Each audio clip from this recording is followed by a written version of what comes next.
대선이 임박한 가운데 해리스 민주당 후보는 트럼프가 되면 파시스트 독재자가 될 것이라고 경고한 반면 트럼프 공화당 후보는 카말라의 무능으로 나라가 망할 것이라고 반박하고 있습니다. 인플레이션 완화에도 최저임금이 제자리하고 있는 20개 주의 노동자들은 특히 더 재정적 어려움을 겪고 있는 것으로 나타났습니다. 미국인들이 올 연말 대목에 선물과 그로서리 식품 구입 등에 돈을 더 쓸 것으로 예상되고 있습니다. 메디케어 어드밴티지를 운영하고 있는 민간 보험사들이 과도한 비용을 청구해 정부 건강보험 예산을 낭비하고 있는 것으로 드러났습니다. 워싱턴 DC 의회가 아동결혼 금지법 개정안에 대한 입법 청문회를 열었습니다. 시청자 여러분 안녕하십니까? 워싱턴 뉴스 투데이입니다. 대선 열흘 전에 해리스 민주당 후보는 트럼프가 되면 파시스트 독재자가 될 것이라고 경고하고 있는 반면 트럼프 공화당 후보는 카말라의 무능으로 나라가 망할 것이라고 반박하고 있습니다.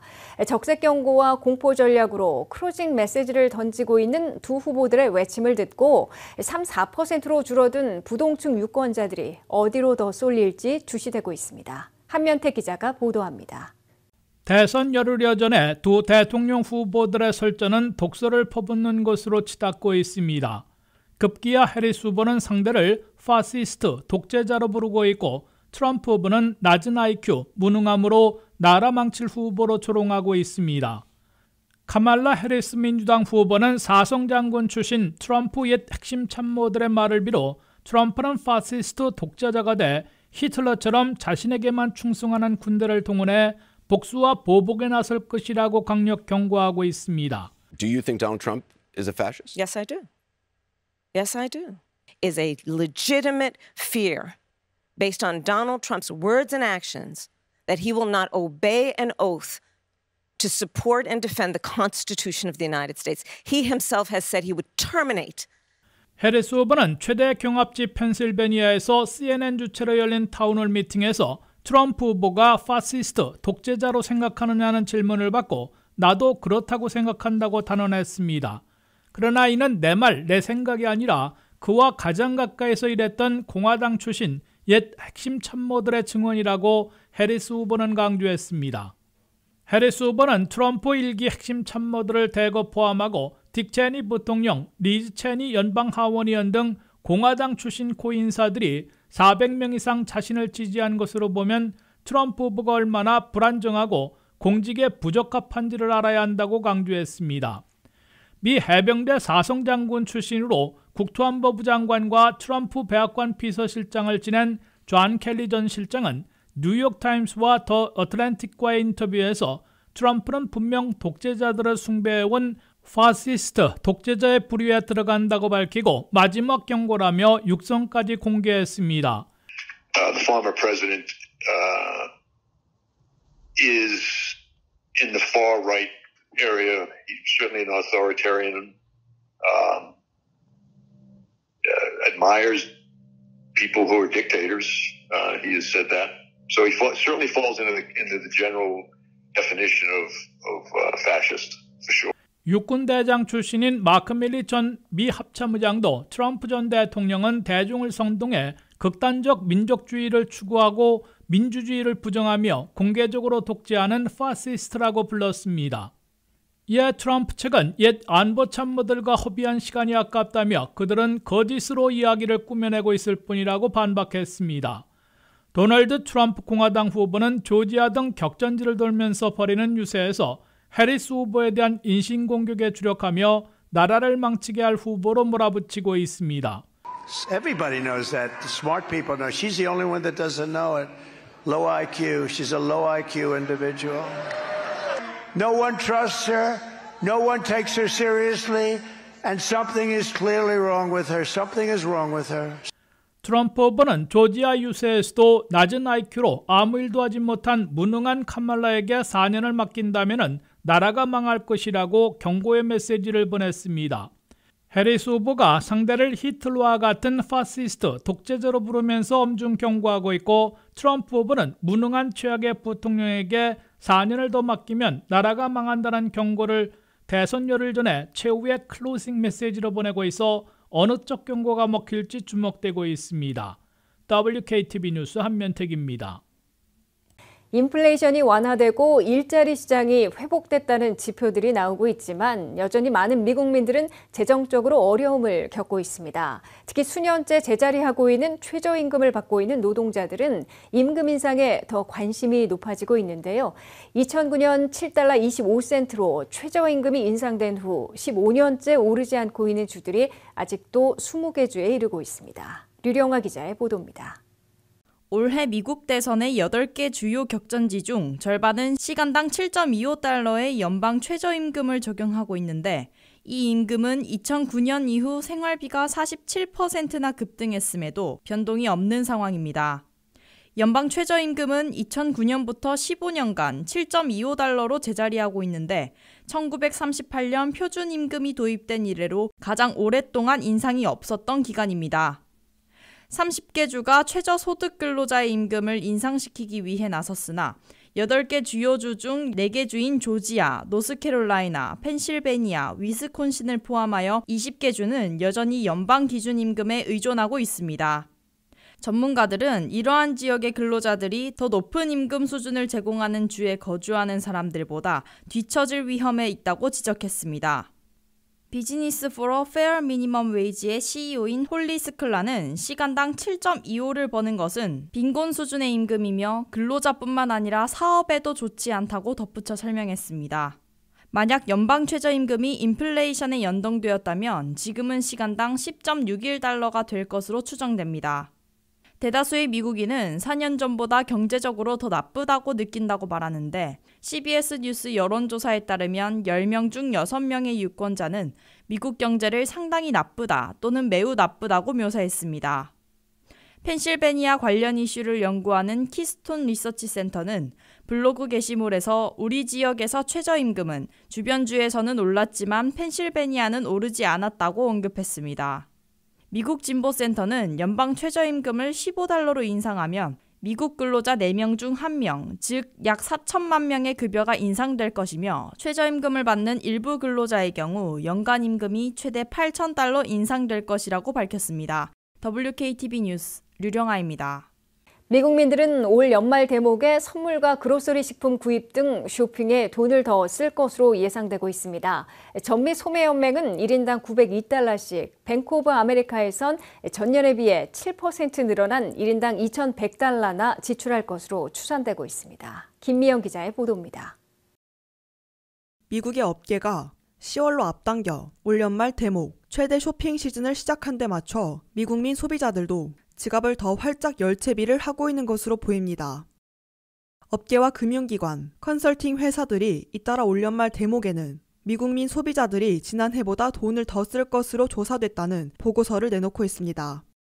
소매업계 대표로 전미 소매연맹은 올 연말 대목에 미국 성인 1인당 902달러를 지출할 것으로 예상했습니다.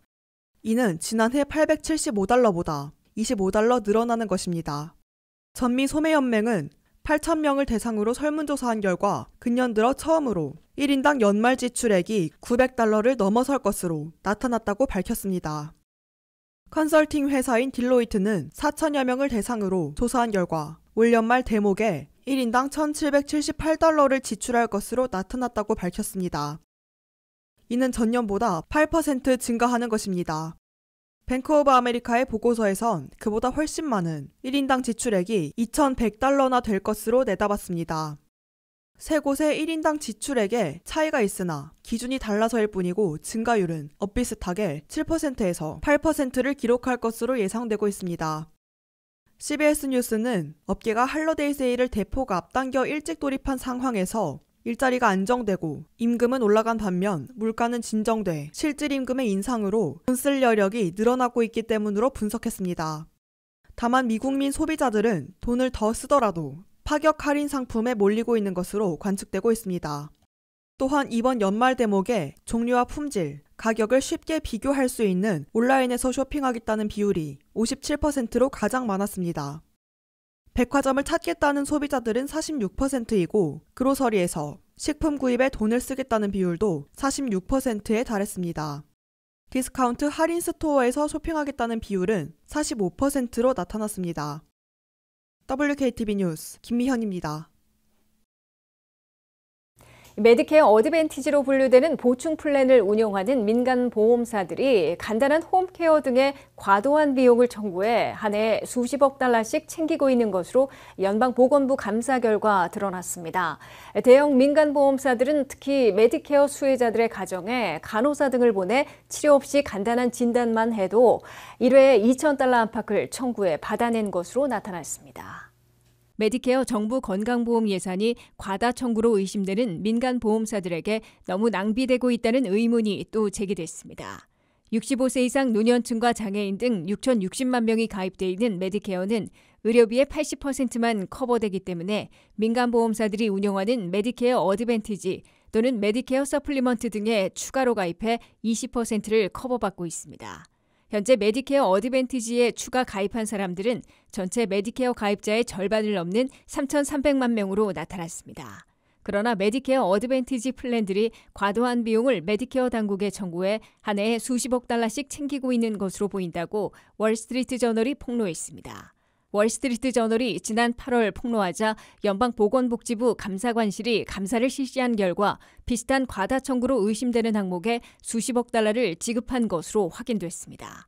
연방보건복지부 감사관실의 감사 결과 메디케어 어드밴티지 플랜 가입자들에 대해 임상간호사 1명이 집으로 방문해 아무런 치료 없이 간단한 진단만 했어도 1회에 평균 1,869달러를 청구해 지급받은 것으로 나타났습니다.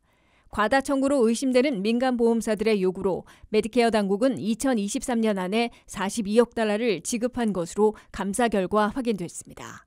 월스트리트 저널이 지난 8월 보도한 탐사 기사에서는 평균 1,818달러를 지급받았다고 밝혔는데 보건복지부 감사관실의 감사에선 1,869달러로 엇비슷하게 나온 것입니다. 특히 최대 건강보험사인 유나이티드 헬스케어의 메디케어 어드밴티지는 간호사 1회 방문에 평균보다 높은 2,735달러나 청구해 한 해 37억 달러나 받아냈습니다. 유나이티드 헬스케어는 메디케어 어드밴티지 전체 가입자의 28%를 차지하고 있으면서도 총액 42억 달러 가운데 37억 달러나 받아내 집중적인 과다 청구 의심을 받고 있습니다. 두 번째인 휴메나는 17억 달러를 챙긴 것으로 나타났습니다. 메디케어 어드밴티지 플랜에서 가장 많이 청구되는 질환은 류마티스성 관절염과 다른 질병에서 기인하는 2차성 고혈압으로 집계됐습니다. 홈케어보다 적은 1회 방문에 375달러를 청구한 닥터오피스 방문을 통해서는 메디케어 어드밴티지 플랜 보험사들이 75억 달러를 받은 것으로 감사 결과 나타났습니다. 월스트리트 저널은 메디케어 가입자들의 절반 이상 추가 가입하고 있는 메디케어 어드밴티지 플랜들이 치료도 없이 간단한 진단과 피검사, 엑스레이 등으로 과다 청구로 의심되는 방법으로 수십억 달러를 챙기고 있어 메디케어 재정을 악화시키고 있다고 지적했습니다. 현재 워싱턴 DC에서는 부모의 허락만 있으면 미성년자도 모든 연령대의 사람과 결혼할 수 있도록 허용하고 있습니다. 이러한 허점으로 아동결혼의 최적의 장소라는 오명을 쓰며 문제가 되고 있는데요. 이에 DC 의회가 아동결혼 금지법 개정안에 대한 입법 청문회를 열었습니다. 김미연 기자가 보도합니다.